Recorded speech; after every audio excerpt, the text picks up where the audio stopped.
Ito po ma'am, 57 inches. 2-seater. Steady lang yung sandalan.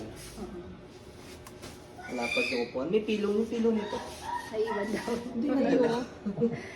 Dali Okay, lang. paano lang natin. Padala na lang natin. Ito po yung hatakan.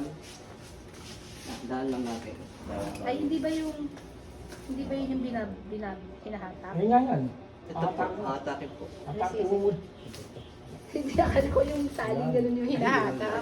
Ito po muna. Pwede rin dito naman. Yun. Very easy naman po hatakin dahil hindi gulong. May po kayo sa kamay nung po. Wait.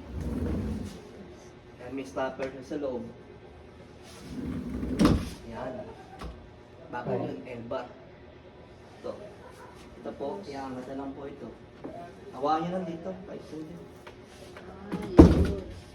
Yan, tama na. Solid po Tama yun. lang pala yung haba. O, hindi pala istorbo. Hila May talaga. 3/4. May 3/4 siya. Yung plywood, then may mga brace na solid wood. Tama na pala. Okay na. Eh, pang isa pa, hindi na lalagpas dito.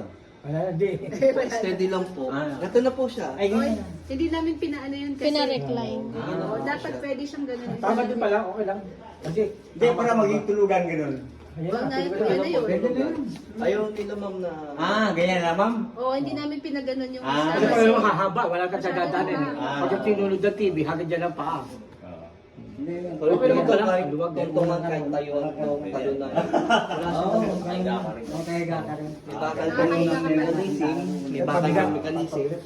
Kabigat talaga ito. Yung paalang na Kaya kami nito ang tao. Tapos patas ganyan. Pag babalik lang po, gata lang po. Sige po, next po kayo magka-try. Bababa ko lang po. Tulak na lang po. Push. Konti lang eh. Yan po.